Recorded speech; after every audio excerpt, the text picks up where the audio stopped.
When you come face to face with your enemy, you have to decide upon your method of attack. First, study your opponent. See how he's dressed, what sort of weapons he has, and in which hand he carries them. Is he right or left-handed? Does his helmet cover the back and sides of his neck? Does his coat or equipment prevent a really good kick at his fall? When you've summed him up, you'll know best how to act. But be quick about it, or he may act first. Boxing class?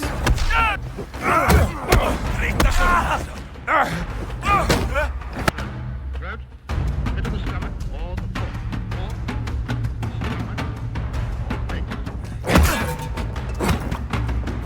Back off! Buonanotte.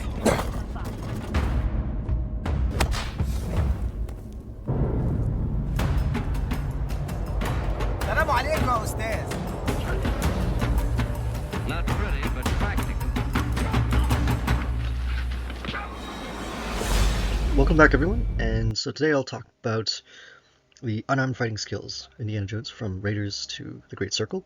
I do want to emphasize that I'm going to take two different approaches to it. So on the one hand, I will talk about it within universe, playing the game of, okay, if we were to treat all of Indy as being canon, if we're going to connect different threads together in the series, but I'll also talk a little bit about the real-life choreography, in particular, the kinds of examples from manuals, examples from the time period, both in the 1930s, but also in that would have been available or widely mass-produced in the 1980s. So summarizing some of the in-context elements of his background, like he is a professor and he's a World War I and World War II vet. He's not really a professional ring fighter, but his canonical experience and training include army combatives, trench fighting. So fighting in the movie really reflects, to some extent, basic training and being rushed through for the war. There's a certain lack of precision, but dirty and focused. The boxing with the Barnett College coach in the LC point-click adventure, prize fighting in the Great Circle. Henry Sr. also gives him pages from a combat manual. At least the Emperor's Tomb manual is presented as such to give you information on the how to use the fighting mechanics in that game. Manuals he also reads, of course, in Great Circle. You collect adventure books that you can, I guess, learn martial arts from as well. That include boxing, wrestling, judo, tai chi, and Muay Boran. So Muay Boran being the ancestral version of Thai boxing. And of course he uses the whip, and he learned it, according to the Raiders novel, as a young adult, teaching himself while Marion watched occasionally, so striking a post, I think, in the yard. And of course he, according to the Army of the Dead novel, he threw the javelin during his college years. And in Young Indiana Jones Chronicles, you already see elements of the same. There's a great degree of consistency across the entire franchise, which is amazing. It does show the care of the people that write or design or choreograph any element of the series, that there's a consistency in how fights are presented. Indy has roughly the same amount of kind of basic boxing skills, with occasionally a few throws and grappling techniques thrown in there. But it's also used, interestingly, at least while it was under George's kind of control over the series, from Young Indiana Jones Chronicles all the way to Raiders, there is a through line in terms of how violence or fighting is presented. And there is a character arc that Indy does go through in the Indiana Jones Chronicles, and it does set up why he ends up using the whip and why he ends up mainly using his fists and occasionally a blunt force tool, melee weapon, a clubbing weapon, instead of any sort of stabbing weapon. The swords against the thuggy, he doesn't really even stab either. He kind of more slashes and defends. Though, of course, he does shish kebab one of the gangsters in Temple of Doom, of course, in Club Obi-Wan. So there is that. But yeah, in the Young Indiana Jones Chronicles, he actually does go through an entire journey. I'm giving you some background information before we move on to actual techniques from the series. And yeah, for his first real violent encounter is during the Mexican Revolution, when he joined up with Pancho Villa after getting taken hostage by Pancho Villa. And he actually kills a government soldier with a pistol, only to fall down on his butt, and then run up to the guy, try to check if he's okay, apologizing that he shot him. And of course the government soldier then shoves him back and points his gun at Indy, before Remy can save him. And he really loses that innocence by the time of Trenches of Hell and Oganga, the Giver and Taker of Life. So those two tend to mark the start of the episodes that really show him fighting in World War One, up until the moment he decides to change and become an intelligence officer, a spy. Instead, as an alternative way to avoid the war, to keep his humanity, and to try to fight and end the war more expediently. But yeah, at this point, during these years, Indy does use the bayonet, both in hand and also on a rifle. And really, this is not something that you see elsewhere in the rest of the entire series. So I do think that George was trying to strike a balance between kind of his more lighthearted genre filmmaking and also the serious nature of the First World War, and also giving Indy that edge, showing him change in that way. And World War One trench fighting was brutal. It's arguably one of the last, if not the last, wide-scale war, hopefully the last wide-scale war, that involved a lot of heavy hand-to-can, but also melee fighting with knives, with bats, with entrenching tools, with pistols, at close proximity, at close range, where the guns were at a low enough rate of fire that could be more possible. And of course, also, aside from sending men across the no man's land, across the area between the trenches, soldiers would also go on trench raids. So armed like what you see in these photos, with clubs, with grenades, with knives, as I mentioned, and pistols, they would crawl across no man's land into the enemy trenches to wreak havoc. So and those would have been brutal close quarters fighting, of a kind that we really don't see anymore.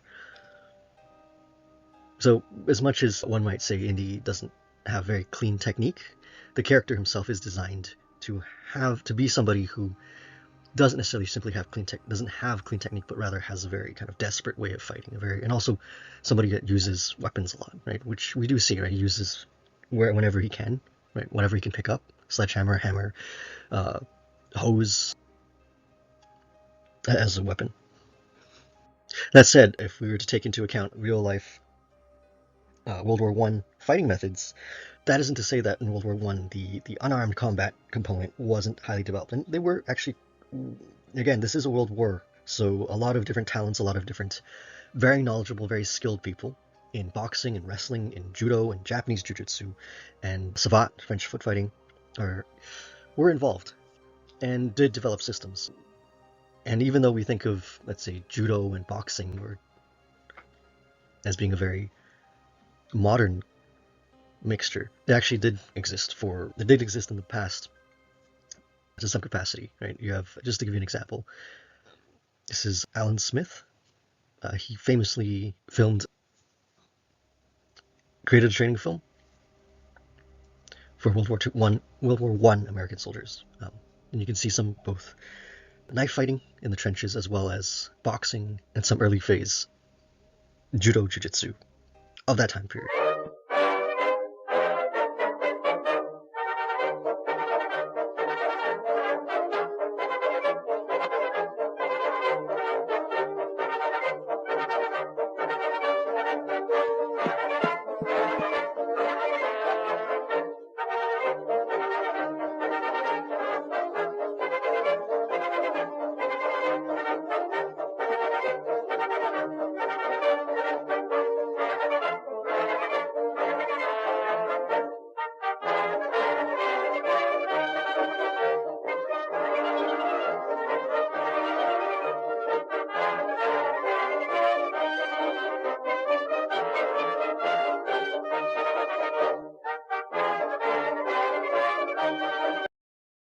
And I also mentioned the Alan Smith video or films of First World War training because it does feature small snippets of techniques that they did teach in order to deal with what happens when you're crawling on no man's land, avoiding gunfire, and you fight an enemy, right? You see an enemy, you can't really get up to fight them. What do? And intentional or unintentional, or just because it has mirrored circumstances, because they're underneath the tunnel on the train, Indy does end up in essentially the same type of position, right? Crawling towards your enemy. And surprisingly, even though Indy is generally takes a lot of punches to the face when it comes to avoiding a knife. In this crouched, really awkward position, he actually manages to dodge every single blade swipe, right? He doesn't take anything to block it, he just kind of dodges it and manages to kick the guy away. So, as much as he's lacking in training in many ways, in some ways, if you were to play the game, Indy has been here before, right? And possibly because of World War One. So again, not likely an intentional reference, to be honest, right, in real life, but sure as hell would work, within that kind of internal logic of the universe of who he is. Also interesting is to add to my this whole discussion about World War II Indy versus post World War I Indy is, and his lack of using any knife at all or any stabbing implement much, except maybe that sword in Temple of Doom and in some other adaptations like Emperor's Tomb.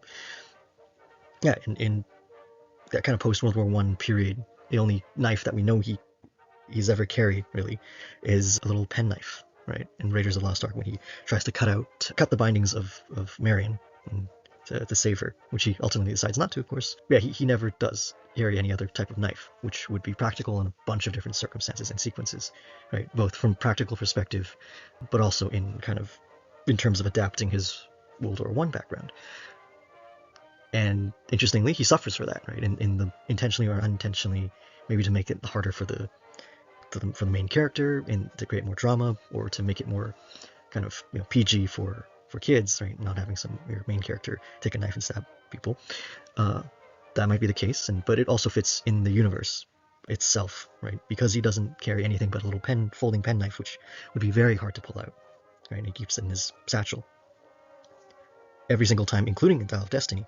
In the World War II sequence, when by all means he should have a knife in his bag, it's because it's the war. He doesn't, and he gets absolutely obliterated by fighting on top of the train until Basil bails him out by grabbing the gun and shooting and wounding the other guy so he can kick him off. So to add even more to that, that's one aspect of the way the choreography has been done. What's very interesting is that his disarms are always clean. Disarms, he has very strong power in his punches generally, except against the big guys. So a lot of that reflects on him having that background in trench warfare, where the goal is to just eliminate the opponent as quickly as possible, and also to some extent a degree of reliance on the fact that he does have a strong punch. So when that fails, everything else fails as well. Here's another example of great defensive disarming techniques, or him fighting against weapons and with weapons is far better than his just fist to fist or grappling. You see him on the top left here starting. He blocks right underneath the blade itself, right into the forearm, ducks underneath the gap between the armpit and the body and the torso, the rest of the torso, and goes underneath, elbows the first guy in front of him, and catches the second person on the back swing, moving them into a headlock. So he's, again, it seems like when there's a weapon involved, he's much more alert, much faster with it. He tends to be weaker when it's just a prolonged fight, which again fits that whole, his experience is fighting against and with weapons, improvised or otherwise, and in kind of those trench contexts where the few seconds count, because something's going to happen. You're going to bayonet someone, or someone's going to bayonet you, or something's going to happen, or a friend's going to join in, or something like that. So interestingly, a few of the pages of the Emperor's Tomb manual are presenting the fighting techniques and the mechanics for the game are presented as pages from a field manual, an American field manual, that's gifted to Indy from a senior. So that would have been pre-World War I, and does seem to be the influence for the Great Circle adventure books and how those end up informing Indy. So even from the Emperor's Tomb period, so 2003, Indy already sort of canonically has been reading fighting books, which might also, again, reflect on his technique to some extent. In-universe explanation could be that. And of course, the Great Circle takes this to the next level by making adventure books for Indy to collect for survival, exploration, brawling, and combat. And they're actually quite interesting, quite funny in terms of how it's presented.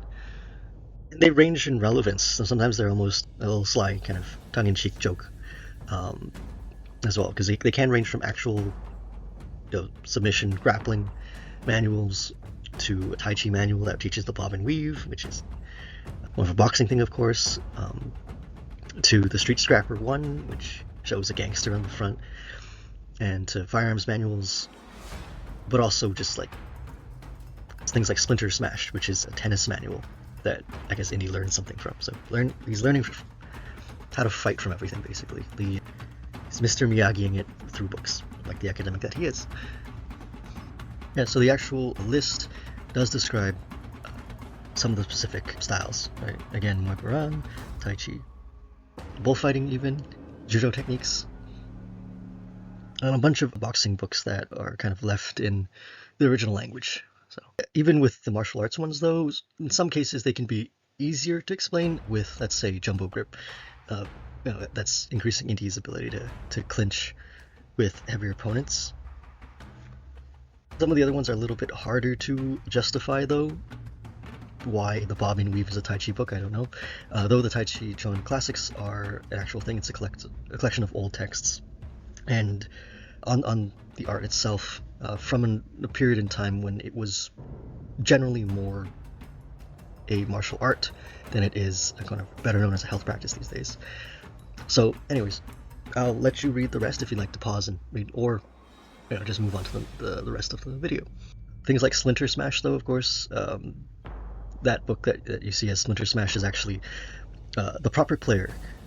Tennis gear upkeep in the Jazz Age, which is, don't really know what to say to that, but how it relates to the Jazz Age, but I guess it's like a 1920s tennis maintenance book. But yeah, it gives Indy the ability to deal additional damage, so I suppose you could imagine Indy as an academic trying to see what's the best way to extend the life of a weapon, I guess.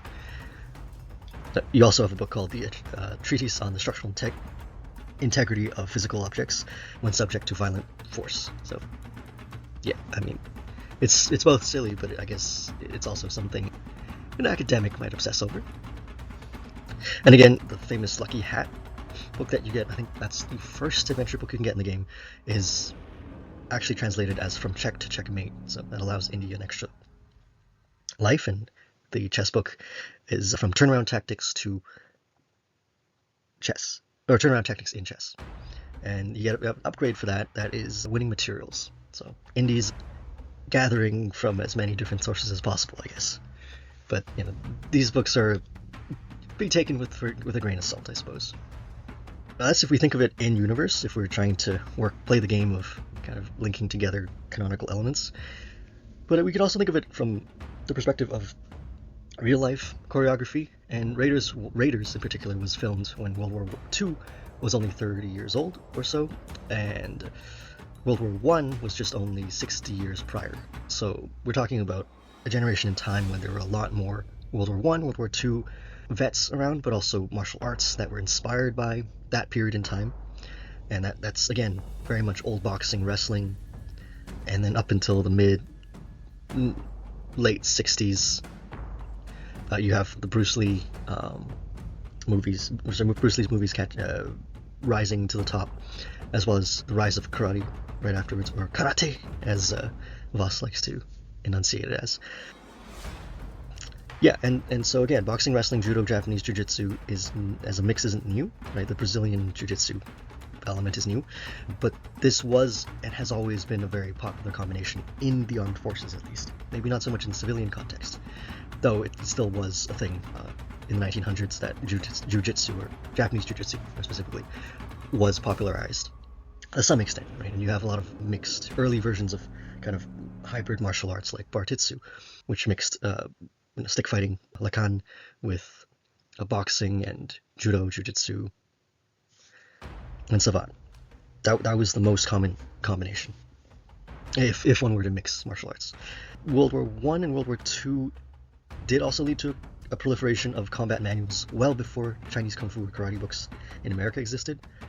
And even though martial arts films didn't always have the most complicated choreography, and it was a mix of theatrical elements It also did have a degree of scrappiness if you watch some of them, like the James Cagney movies. He was a judoka, and if you watch, let's say, Blood on the Sun, that is partly a spy thriller and partly propaganda, but it is very much.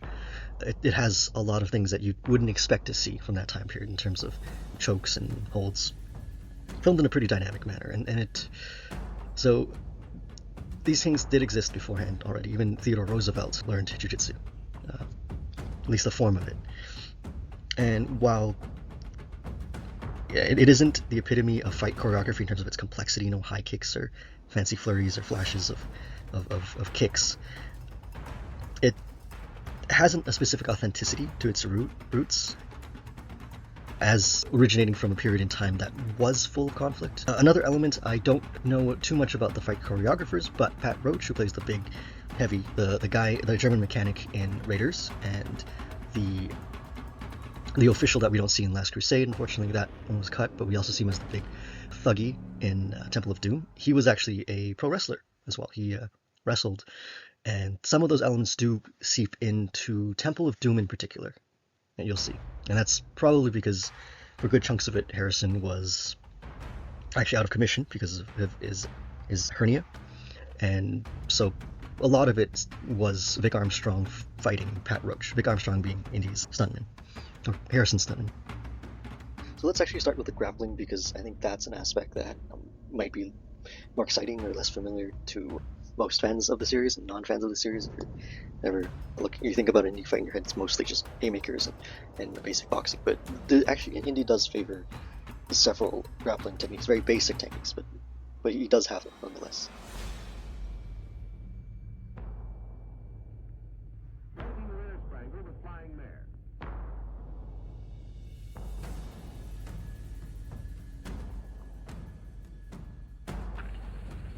Grasp his forearm firmly with both hands. At the same time, drop on the corresponding knee. Right arm, right knee. As your knee goes down, bend sharply forwards towards it. You must go either over your... In the first instance, chronologically, in Temple of Doom, he uses a shoulder throw against being choked from behind by someone. Very kind of classic response. Very difficult to pull off in reality against somebody who's committed to, especially with a guard, or in this case a whip, right around your neck. Very hard to establish a grip unless it's right at the start. But Indy manages it, and then doesn't, of course, rolls right back into the same position. Unfortunately, again, it's very hard to get out of, a choke like that. Slow it down. If you're wearing a helmet, jerk your head back sharply in the hope of striking him in the face. At the same time, claim one of his arms firmly with both hands and clasp it tight to your body. While you are doing this, place your corresponding leg, left arm, left leg, backwards, outside your opponent's foot. Keep the grasp on and turn your body sharply away from the backward leg. He's bound to go, and you then proceed with... The next one is in Last Crusade, where in the Panama Hat's boat. His name is Panama Hat. Those who are not familiar with the series, it's the only name that he has. So, as the old guy with the Panama Hat, and he fights these two very kind of Dick Tracy style goons, with the flat caps and the striped shirts or sweaters. And yeah, Indy uses what's known as a taiotoshi. So it is a shoulder throw, grabbing by the arm, but it's more kind of to the side. As you'll see, you can reference the top right image. So at the start of the throw, Indy gets his hip under the other opponent's hip and takes his balance. Then he initiates the throw itself. Know that the direction that the guy's going, it's not right over a top, it's around the side. So that's what a taiotoshi is more of. It's kind of more of a kind of diagonal kind of spin. Okay, and then the next part, you can see how his opponent flails to the side instead of going right over the top. So that's different from what's known as the seoi nage, which is kind of an over the shoulder throw that you might be more familiar with, kind of as the de facto iconic throw of judo, and many other styles of grappling, but historically associated with judo the most. And here at the end of the throw itself, note that Indy continues holding his opponent's hand or arm, which is a very, very standard, very kind of very kind way of throwing a person. That's how you should throw people, because you're actually helping to control the fall so they don't land on their head, or they don't land in a weird way. So it shows the training of the stuntman, of course, in real life, but also shows Indy actually having technical training in these throws, enough that he also instinctively may tend to try to control the fall, even though by all means he should have just thrown and let go, which would allow the person to just slam to the ground. The over-the-shoulder throw I mentioned earlier, he actually does execute in the Venice scene when he's fighting the brothers of the cruciform sword, and I think particularly he's not throwing Kazi, he's throwing someone else, I think. Yeah, it's more from a kind of seated position, so it's, I guess, closer to a drop Seoinagi sword, which is when you're more on your knees. But yeah, essentially, if you notice the transition here, Indy takes his balance. Right? Note that he's establishing the grip on the arm, right over him. As you can see, he goes right over him as opposed to the side, like the Tayatoshi. I actually didn't notice until rewatching it like a billion times, but he actually does try it a third time against Vogel.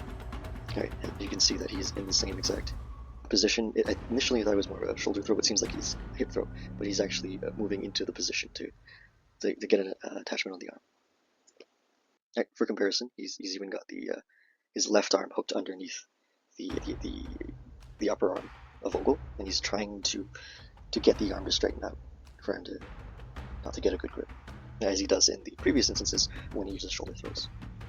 Vogel counters though and drops his elbow into Indy's body to prevent him from getting a good grip with the left arm. But you can also see that Indy's hip is underneath Vogel, so you can also see that there's that attempt, at least in the choreography, to get that preparation for that throw. One rare throw that is shown in the cancelled Staff of Kings PS3 version is that Indy does use what's known as a katakuruma, or a fireman's carry, so wheel throw in Japanese, a wheel throw in judo, and a fireman's carry in Western wrestling, which unfortunately didn't make it. There's a bit of clinch work in the Raiders, the flying wing fight, where when him and the smaller mechanic the German mechanic that he's fighting, the wrench gets cut off a bit by the propellers, and he actually maneuvers the guy around, so to get them both out of the way of the propellers. And it's not the same as using the Tayatoshi, but if you look at the footwork, there is a kind of circling footwork that he's using instead of just manhandling or just arbitrarily pushing each other. The kind of transition, moving the person to the side, and then moving his momentum in a circle by arc away from it. Then he resets for a punch. Going back to the old haymaker, of course.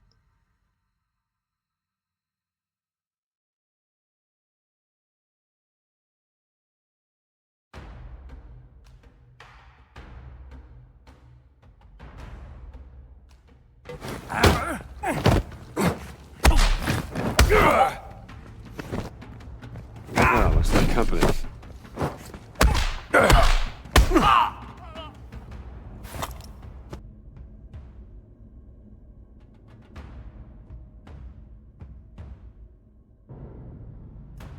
He also uses a hammerlock. So that's not one that you'll see very often in modern MMA, but it was especially a very popular wrestling hold. Indy clears Vogel's hand, or grips onto it, to try to, I think, control the wrist, maybe the fingers, to try to get out of an attempt at a choke.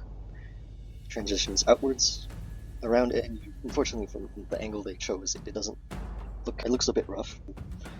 And there's a lot more kind of arm movements going on that's not seen, but in order to get his arm into that position. And then Indy pins his arm from behind. And in this particular variation, he uses it to help slam Vogel into the tank. On the other hand, so there's several ways to getting into the hammerlock. This being one. On the left-hand side, I have one from old wrestling and jiu-jitsu book, a Japanese jiu-jitsu book. It shows a rough position. I think the one that's used in the film is a little different. Interestingly, it also again shows the research the fight choreographer for Kingdom of the Crystal Skull used, is that they actually reuse the hammerlock against Indy, and it's a much clearer version. It's a very almost like old-fashioned martial arts demonstration version of a hammerlock used by the Russian colonel against Indy. And you can see that they're actually using very similar positions. The camera's positioned slightly differently, but it's very similar to shot.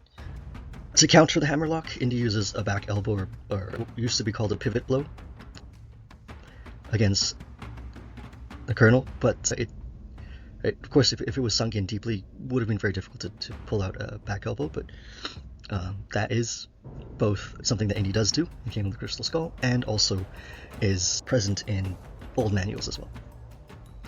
In the Marrakesh fight scene, he does use another elbow, which is sort of a reinforced elbow, so one palm on the fist, and using that to reinforce the elbow. And he swings it kind of as a backswing, sometimes, which of course is more popular in pro wrestling, in some forms of karate and kung fu as well. And was actually taught, this was actually taught by Dermot or Pat O'Neill, who initially served in the Shanghai Municipal Police and then trained the 1st Special Service Force, or the Devil's Brigade, which is a special group of commando-like group of Americans and Canadians that went behind enemy lines. And yeah, there is actually footage of him demonstrating this kind of block and elbow thrust, reinforced elbow thrust. So, also period accurate. A disarm, or rather a kind of a defense that Indy uses, is a very basic defense that is basically just catching the guy with the knife. It's not quite an ice pick grip.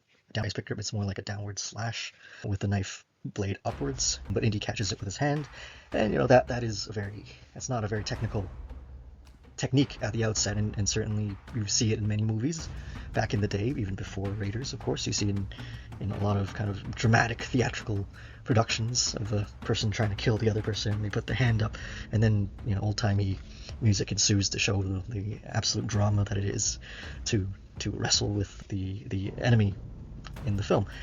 But there is a bit of a technique to it, and it was featured in a few World War II period manuals. So on the top right, you have the V5 program with Wesley Brown, and he kind of demonstrates initiating that kind of just hand catch defense. And on the bottom, you have one from Rex Applegate, Do or Die. So not Do or Die, that's AJ Biddle. You have Rex Applegate's Kill or Get Killed, where he demonstrates the right and wrong ways to use this defense, right? And I mean, this catching defense, one-handed, two-handed, is taught still sometimes in self-defense contexts, but it's often also criticized because you're trying to deal with the force of the body weight of an individual aggressively going after you, and that can be very hard, right? It feels like a very kind of trying to muscle or outmuscle your opponent. But Rex Applegate, in his book on the bottom right here, you do see the right and wrong way of doing this technique, right? So if it's already at its kind of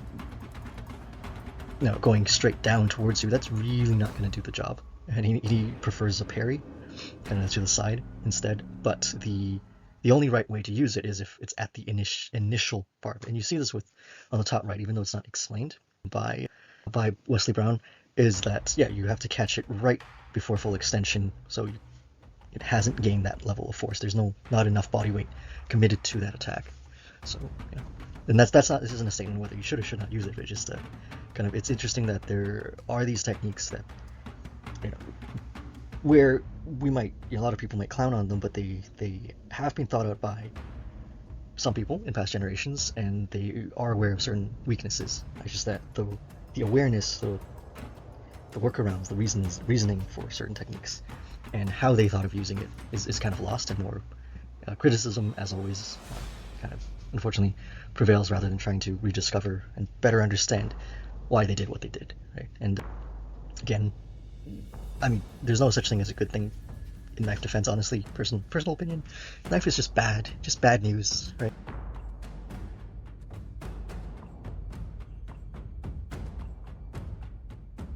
The slam against the tank, Indy does use that as a technique multiple times, both here in Last Crusade, but also Raiders as well, where he just straight up grabs the person's head and slams him in the dash. The Club 1 fight, the choreography is very dance-like. People kind of bounce off of Indy, and it looks more kind of cartoonish, but there are some techniques at play. One of guys in black vagabond clothes, I guess, or black assassin clothes.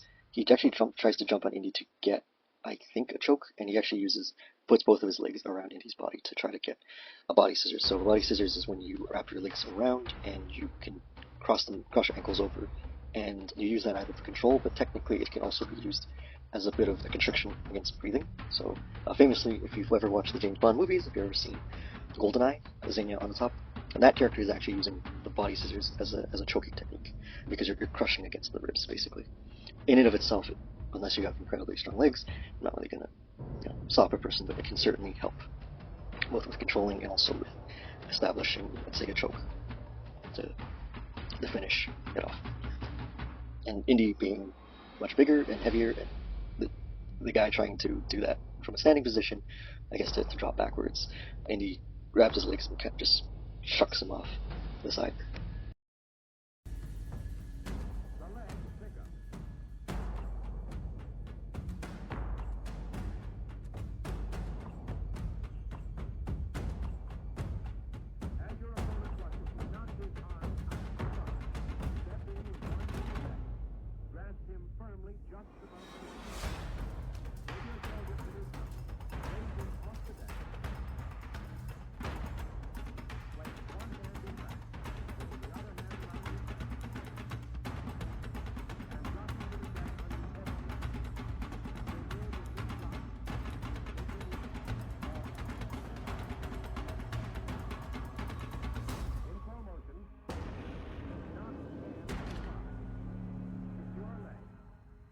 Raise off deck. Switch hand to back. Drop to deck on head or neck.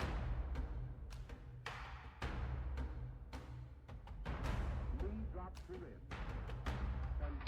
More the kind of old-fashioned dive into the legs or dive into the legs of the waist, lift up, and then dump back onto the table. And you see this in old movies a lot. I think this was their way to soften landings. You see this with soften landings with control, the way to make it more dramatic. The main character, you see this with Bruce Lee in, I think, The Big Boss, where it's not as smooth as maybe our generation is exposed to a lot of this stuff, but Bruce dives in, picks the guy up by the legs, and dumps him back down. Same thing happens here. Lifting up, and then dumps right onto the table. So again, using the fire once more. This he also does a variation of in the next part of the movie. In the Temple of Doom itself, he dives in to evade and also try to smother weapons attack, going right for the shoulder into the midsection, and picking up the legs. So it kind of is more football tackle, kind of a rougher football tackle approach to it. But instead of picking the person inside forwards, he actually picks them up and dumps them behind, right into the pit of lava, which would have been a bit of a risk considering look at the hand of the thuggy guys. It could very well grab Indy by the pants or by the leg on the way down. So, and the movie makes sure that you know that's where the guy went, though, right, with the second shot Indy in that kind of fireman scary position, and ducking the guy. This kind of football tackle, like dive underneath the arms as a defense against weapons, seems to be a thing of his. He does that once again in Temple of Doom when they're trying to escape from the temple into the minecarts sequence. Right, and he's faced with someone with a machete, starts to duck low. His body points directly at the midsection, note his positioning, and shoves forward to buy him some time so he can swing across and get to the minecart. So in the Crystal Skull fight with the Colonel, he actually does use an X block against the front kick, even though it's just out of frame. As you can see with the close-up on the bottom left, right, Indy actually does cross his hands in order to catch the kick. It pushes him over and he rolls on his back, but it does take some of the pressure off, it seems. Unfortunately, it was filmed just out of the camera's view in order to get Oxley holding the skull. So it's kind of a really small, very interesting point. It's a very old school technique, but one that's also was very popular, more so as a disarm. If you look at the 1930s, 1940s, jiu-jitsu, judo, wrestling, or hand-to-hand combat manuals, that is a technique that has it is present back then. Even though it's gotten a lot of flack in recent decades, particularly after some critiques from JKT Kikundo and Kali, people who talked about the issues with stat blocks, though it's seen a renaissance in terms of people defending it as kind of a more active defense. Anyways, that's way more information than you need. He also has some roles in his repertoire, forward and backward roles, which he uses in Last Crusade, Kingdom of the Crystal Skull, and of course in the games too. He can do that in Emperor's Tomb, and so that is a technique that was taught to some extent in World War II to get back up. So, as well as of course in other fields like gymnastics, and there was no parkour, but there were also judo, jiu-jitsu that practiced break falls and rolls too. And of course that goes back into a sort of football tackle that he uses. Very similar to and consistent with his strategies in Temple of Doom, both in the Club of Fight and also in the Temple of Doom itself, when he fights some of the other, I guess, cultists. Classic dirty tactic that's often suggested in kind of self-defense videos, and which ironically is shown the limitations of in Raiders. Right, he bites the German army mechanic in order to try to get out of this clinch. Right, and it hurts the German mechanic, but as you know, that's just the start of the fight. Right, it's enough to get him to sort of let go, but the fight continues. So, though not, in Indiana Jones fight's not the most realistic, it's really not the end of the world, not necessarily with this kind of bite. I don't know if a full-on aggressive bite, it probably cause more damage, but in this case it just may be enough to get the guy's hand off. Another classic dirty tactic, you can ask Marion to help you get out of a situation. Right, turning a one-on-one into a two-on-one fight, and smashing the whiskey bottle onto the Sherpa's head. Right, again, as much as it's never assured that in a self-defense situation, whether you're going to deal with multiple opponents, suddenly you might be fighting one person, then you suddenly have someone else helping, and then you're also dealing with improvised weapons like glass bottles. Very kind of classic tropes of also American movie kind of fighting. Similarly, Indy, when choked by his own whip, he does try again that shoulder throw to get the guy off, but really what does it is him grabbing an object, the metal vessel or vase or something. I don't think that's a chamber. I think that's just a vessel of some sort to smash into the guy's head. Gives him a little bit more to work with, and finish the guy off with a punch to the face and and then of course throwing the whip into the fan above. Interestingly, even though Indy often grabs objects to hit people with to get out of grappling situations, or uses the shoulder throw, in this case, because he's pinned against the ground by the thuggy, his foot, he does actually interestingly use an ankle twist. So probably adding too much into it, reading too much into it, but ankle twists, toe holds, ankle locks were a thing of kind of early mid 20th century catch wrestling, which is more popular. Today, some of these techniques you see, if you're familiar with Brazilian Jiu-Jitsu or Judo, you might be more familiar with those iterations of it. But even in Indy's time, in the 1930s, 1940s, many of these techniques already did exist and were used by catch wrestlers in particular. Yeah, and really they do show Indy using the leverage points of the foot, right, the toe and the heel, in order to establish a good grip, rather than just push him off. Twisting in the direction he actually does control the direction of the fall. So it's more of a kind of the stunt work, showing off the safety that they use, because by moving in that direction, the actor can fall, or the stuntman can fall safely back onto the conveyor belt, as opposed to falling off the conveyor belt. Of course, being the dirty fighter that Indy is, the pragmatic fighter that he is, he does use throwing dirt in someone's face, pocket sand. Kind of pushing it a bit, but it is essentially a grip break during the motorcycle scene in Crystal Skull, when Indy clears an attempted grab. He kind of rolls off to the side, and then he uses that momentum in order to throw a punch. So it doesn't look like it, but there is kind of a technique, right? Slip the hand out of the way, and then hook to the jaw. The old side headlock, the very kind of schoolboy head around the neck from the side, is something that Indy uses a lot. Very kind of basic. Again, it evokes a lot of kind of scrappy American style fighting in many ways. Though technically he uses it chronologically earliest in Temple of Doom that we see. In terms of actual the production of the movies, Raiders, the first time we see that is in the truck chase scene itself, mainly for punching. Though, as you can see, he doesn't get a lot of leverage out of it in a seated position, of course. In Crystal Skull, and he also uses it against Mac, mainly more for controlling him while he's talking to him and trying to drive the car, or trying to get into a position to take over. So now we move on to the striking. So that's arguably more of Indy's main method of fighting, particularly boxing, which he has more formally has training in. In the Last Crusade RPG game, there's actually a striking mini game. So when he arrives back after getting the Cross of Coronado, you can go and have a boxing match with the university's boxing coach. And he's also, most of the time, he does use a boxing guard, even if he throws large, wide haymakers. So before I begin talking about the kind of main techniques, I do want to note and get to claim that I figured out where the hat thing originates from. In Dial of Destiny, Indy Harrison throws a hat in front of Voller's face before knocking him out. That is actually, aside from being kind of generally thought of by some people as kind of an old school technique of kind of throwing something or distracting somebody and then landing the knockout blow, that is actually also present in an old movie. Little old movie called Big Sleep with Humphrey Bogart.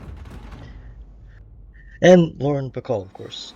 Yeah, see? So Bogart's Philip Marlowe gets off a phone call, walks down the street, and two thugs approach him and does the exact same hat distraction punch. So I believe it was in the behind the scenes a Harrison choice, so leave it to Harrison to subtly leave a small kind of reference to the Big Sleep in this case. This isn't the first time that Indiana Jones takes an inspiration from a Bogart movie.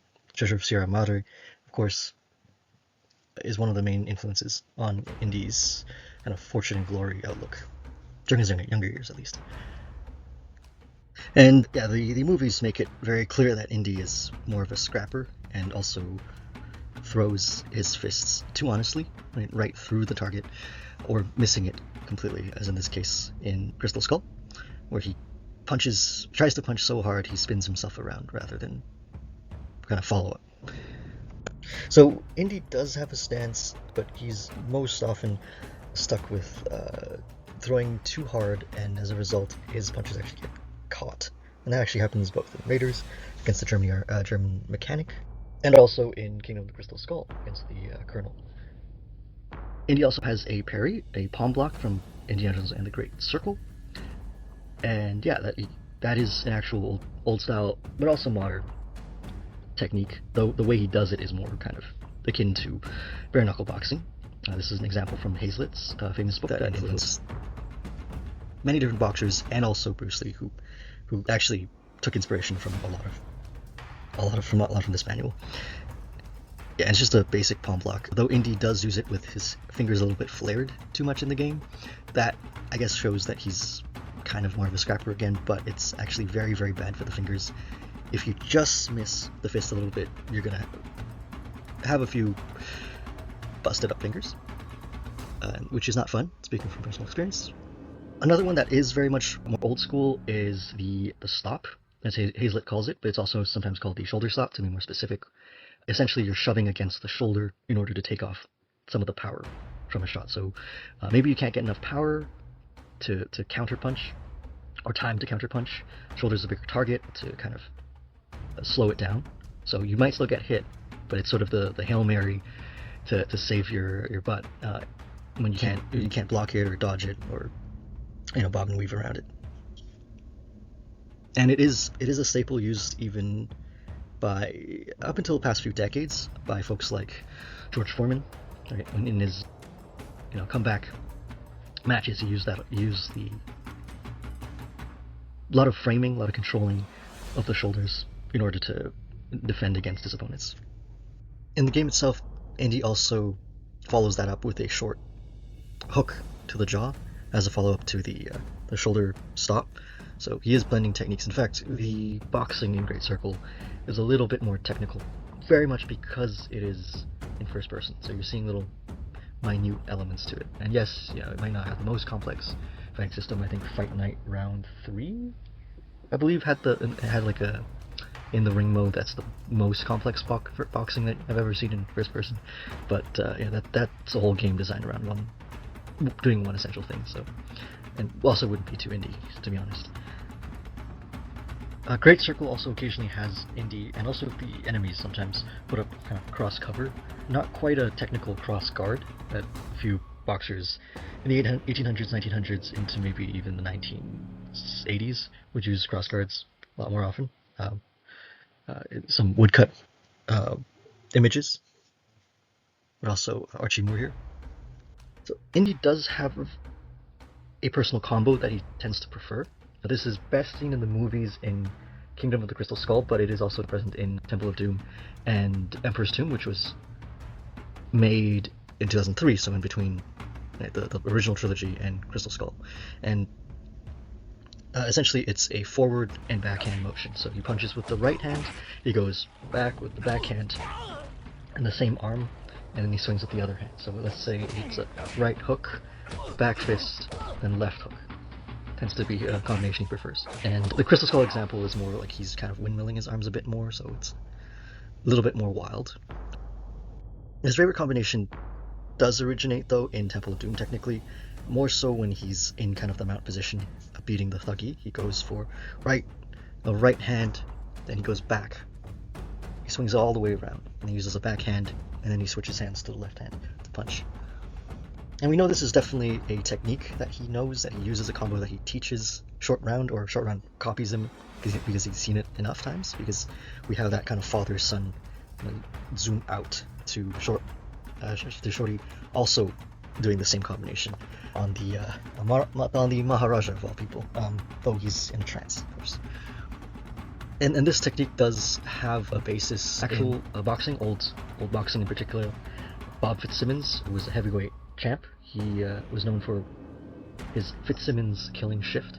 So that was often a jab followed by a right hook over that kind of stretched way too far forwards. So that would kind of allow one to hide a big step in against the person, and then that would be followed up with kind of a backswing upwards, and then a left shot to the body. Or in this case, there's also his kind of subsequent people who've taken that idea. A.J. Biddle, who taught the USMC, United States Marine Corps, in his manual Do or Die by A.J. Biddle, he actually demonstrates a version in his book where he goes all the way down and then he lifts up and goes for a shot to the chin. There are a few other people. John Stiers in Cold Steel uses what he calls a wheeling attack, which throws in a sidekick, followed by chops, elbows, kind of similar combination. Charlie Nelson, John Stiers was a World War II vet, also USMC. And you got Charlie Nelson, who taught in self-defense in New York up until the 80s, I believe. And he taught, for some people you might know of them, probably not generally, but Bob Casper and Carl Sestari, both trained with Charlie, and also Lee Morrison, of course. And yeah, Charlie Nelson was himself also a Marine, a Second World War vet as well. So there is a bit of a line from boxing to that. Though whether anybody who did the fight choreography had a Marines background is an interesting question, or they read a book to use this combination. Similar to the ducking tackle or double leg that he does in Defense of Weapons in Temple of Doom, he does something similar with the guy with the wrench. He ducks low. I wouldn't necessarily. I guess you could say it's a kind of a bob and weave a bit, but no more like a duck. And then he goes for the left hand over the jaw. Aside from the duck, he also uses this sort of hollowing out of his body against shots to the midsection, which he uses both in the flying wing fight, but also in the market fight. One against the wrench, and the other against one of the blades. He also continues to do this in the Cairo market fight against a stick, dodging right out of the range of it, and coming back in with his right hand. Now, moving on to kicks, Indy's main kick seems to be the front kick to the groin, or front knee to the groin as well, which we see in Raiders, and which is also present in Emperor's Tomb, and of course, Great Circle, where you can kick them in the shins.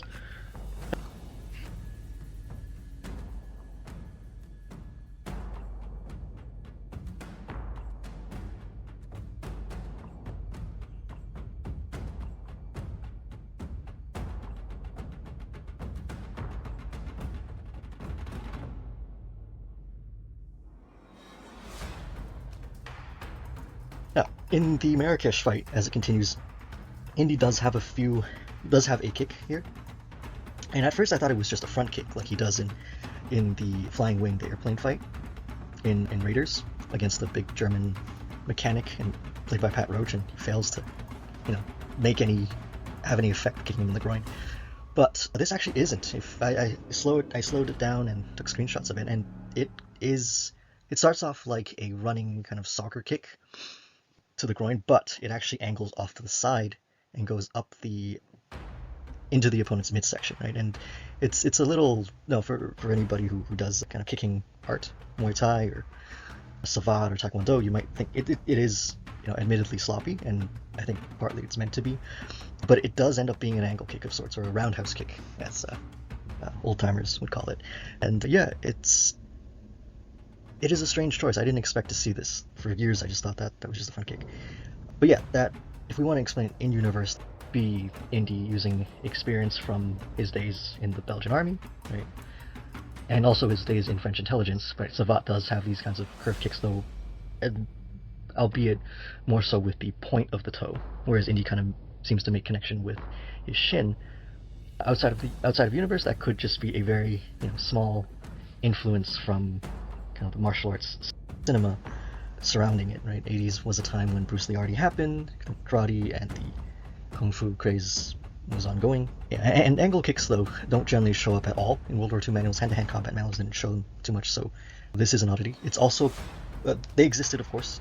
Muay Thai existed in Asia, but a lot of Western, American, British, French manuals. I guess French manuals, they might show it in terms of the pointed kick, the boot, but other than that, the angle kick as we know it isn't shown in Western manuals. It could also be the case that the stuntman acting as the opponent just kind of bends in that direction, and so it kind of ends up looking like that. But you do see the pivot of the toe on the right foot, right, does pivot a bit in that kick. So it is a roundhouse kick. It is an angle kick of sorts, and Indy leans very much into it, leaning a little bit more forward than maybe some people would recommend. Though from a certain point of view, that could make sense because he's not as much of a kicker, so he might lean in order to avoid tripping or getting his leg caught. If you just slump on a person, you can kind of move into getting the top position while fighting, if the person takes the kick and does bend in this way. That said, of course, the Great Circle, as the video game, has added to this question, in a sense, if we want to play the game of, again, thinking in universe, if it's, creating lore around it, right? Indy does now, theoretically, he has at the very least read a book on Muay Thai, so he's read a book on old Thai boxing, and he did go to Thailand. He did spend time with rebel fighters back in 1937 now, so it's possible he picked something up. But again, the technique isn't clean. It's not a clean kick, so it's fitting someone who maybe learned it from a book or from watching somebody or who tried it out a few times, right? And we do see that now these days, with the influence of MMA, Thai boxing, kickboxing, even with like street fight or CCTV footage. You do see people attempting techniques that really wouldn't have been done in the past because just exposure to the technique. And there are stories of people who just apply techniques that they saw in a fight situation because they don't have any other frame of reference, so they go to what they've seen and they try it out, and maybe sometimes works. And and speaking of Muay Thai, Indy does have an elbow in the Great Circle, so there's a component to that, and it's delivered at a diagonal angle, right? Which is not as common back in old manuals. The manuals would have elbows, but they would be more just generally horizontal, as opposed to this sort of diagonal elbow. they're more popular in Asian martial arts, particularly Muay Thai, Muay Thai. Indy also does another sort of knife defense. He does a basic kind of low block. Note that his fingers are tightly together, ready to catch. And that goes into him using the knee. And when he goes in for the knee, you'll note that his hands are on the outside of the arms. That's actually something that was very common in kind of before the popularity of Thai boxing, kickboxing, grabbing the arms, whether it's to secure an arm wrap or to hold the shoulders, hold the upper arms, or on the left hand side you have Jack Dempsey using kind of an old-fashioned technique of pulling down the sides of the jacket in order to pin the arms more. So you see this from Russia with Love as well, and you also see this sometimes recommended in certain books back in the day because people wore suits. They wore suits. They wore sports coats. They wore things with lapels that you could pull down to lock the arms more. So very period specific in some ways too. Though some people do still kind of hold the upper arms like this for the knee. Also worth noting that these are knee lifts, not knee thrusts. So again, very slightly different approach than maybe kind of the modern contemporary perspective. That's highly influenced by the kind of head clinch from Thai boxing and then mainly knee thrusting towards the midsection or towards other parts of the body other than the groin. Yeah. Now that said, it's also important to clarify what Indy's doing with his other hand, his left hand, as he goes in for the knee, right? What happens to the knife, right? If he's blocking the knife and then he's suddenly kneeing the person, did the knife fly away? Did the knife go anywhere? How is he securing that weapon? And he does actually use an arm wrap, so he blocks downwards and wraps his arm and his palm up just at the crook of the elbow in order to control the arm, but not let the knife be used actively before going into the right hand punch again. This technique, of course, is sometimes common in modern self-defense suggested techniques, but also originates in this kind of 1900s to mid 20th century hand-to-hand combat manuals and training systems. Just to give you an example, on the left-hand side, that one is from Get Tough by Fairbairn, which is one of the more popular World War II manuals, perhaps sometimes more emphasized than sometimes it should be, as there were a lot of more other manuals that were quite influential in and of themselves. Worth noting that in Tomb of the Gods, Indy does end the final fight with a knee to the groin, or knee lift to the groin as well. So, aside from the front groin kick that Indy has, Indy also, particularly in Crystal Skull, it seems the fight choreographer gave Indy kicking from the ground as an improvised situation when captured. So he does that once during the motorcycle chase, right into the driver's seat, and clocking the guy in the jaw, which it actually might be kind of dangerous considering he's the driver. In that situation, might not be the best idea of the options in the back of a car when the driver's already preoccupied with driving and not an immediate threat you're facing. He also does that when he's tied up in the back of the truck with Marion and Mutt as well, of course. He actually uses this also again on Colonel Dovchenko in his duel with him. And technically, just to add to that, while he does use this kind of ground kick the most in Kingdom of the Crystal Skull more times than anywhere else in the series, he actually does use this first in Temple of Doom when he's stuck in the mine cart trying to kick the big thuggy. Not to much effect, of course, but it's certainly a technique that he's kept. From between 1935 to 1957, that was still a technique that he maintained. Finally, Dial of Destiny in roughly 1944, that sequence, he also uses the kick both to disarm the guy on the train, but also to kick him off the train, right? The whole "to the victor go the spoils" kind of very 80s one-liner finisher. So definitely this kind of basic kick from the ground is a part of his repertoire in at least 3 movies now. The next one is actually a dropkick that Indy uses in Temple of Doom, and it was invented by a guy called Joe Savaldi, so it seems that he was the one to have invented it at least.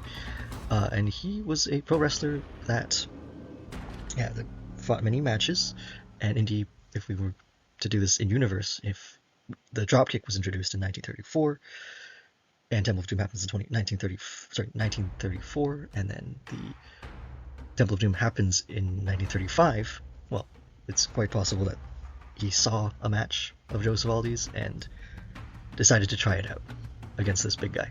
Outside of the universe, outside of the canon, in real life, it might be an influence from Pat Roach, who himself, as I mentioned, was a wrestler.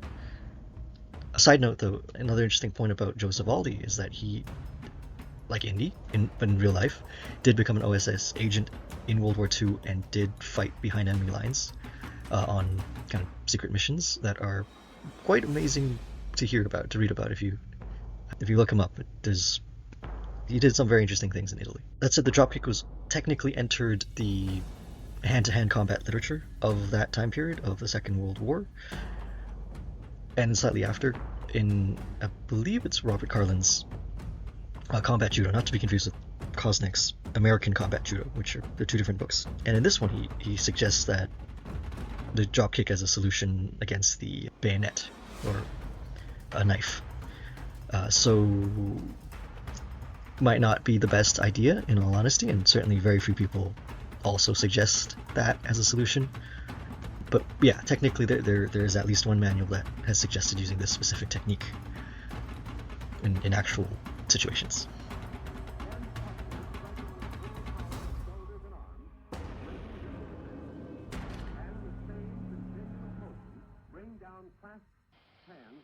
Not so much grappling, but a kind of a pro wrestling move is the double axe handle strike. So you put both of your hands together and you hit with them at the same time. He uses it in like a frontal fashion, but you can also see that it's used vertically in pro wrestling and also in some cartoons and anime. So,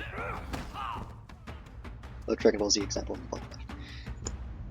It's also worth noting that William Shatner, as Captain Kirk, also used this double axe handle in a fight on Star Trek, and that might also be an influence. Not really, more likely to be the pro wrestling element, and that is also probably the influence on this Kirk fight. But something to side note. Actually, just to add to what I was talking about, Young Indiana Jones Chronicles actually does have an axe handle blow that is also done in the Attack of the Hawkmen. So yeah, this is a consistent technique for Indy. And of course, the wonderful people at Machine Games also added this double axe handle technique into the Great Circle as well. So there is a consistent through line between Young Indy to King of the Crystal Skull, all the way to Great Circle, in having that as a technique present in his repertoire. Something that also made the rounds during the previews of the Great Circle was also the fact that he uses a slap in the game. That one we don't really ever see. Not necessarily the most complex technique to show, and could very well be something he uses, especially since he shakes his hand after punching somebody in Great Circle. They make sure to have that little detail. The show is, fists aren't always that conditioned to deal with repeatedly punching people, so it does make sense in the logic of the game as well.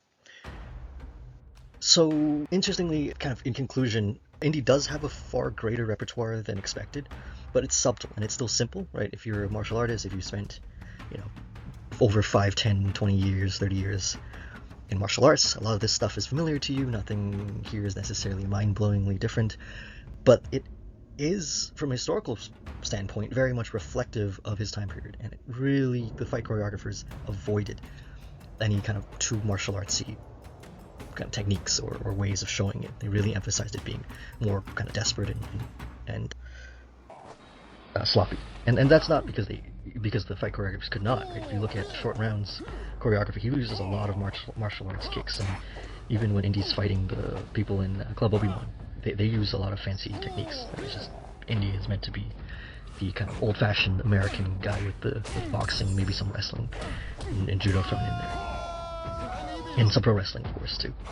And there's an emphasis on improvised weapons, which befits both the character as being inspiration from James Bond, who also uses improvised weapons, but also, as George further developed his character in Young Indy, reflects the kind of World War I vet that really wouldn't be caught without trying to use a weapon. Right? Having actual experience where he would not want to go and fight a guy with his bare hands unless absolutely necessary. Though he still doesn't do that.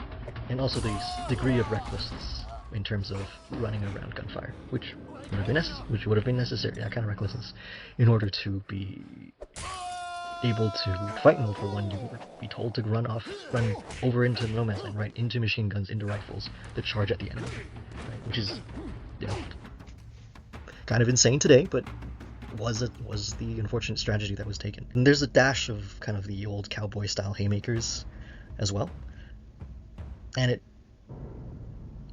also, interestingly though, does avoid one major trend in the 1900s up until 1960s and 70s, and that's knife hand strikes, edge of hand blows, palm strikes, probably to avoid making it too obviously martial artsy, or too much like Star Trek or even James Bond, right? And though he does technically use a chop in one of the Choose Your Own Adventure, the Find Your Fate books, which has read it, but yeah, there's a small reference to him using an edge of hand chop against an opponent. But yeah, though that said, in The Great Circle, Emmerich Voss is famously a master of karate, as he calls it, and yeah, he uses it as his primary weapon in The Great Circle. And that's about it this time. Thank you very much. If you like this video, please like and subscribe, and I'll make more videos like this one too. Take care, and hope you're having a wonderful holiday season.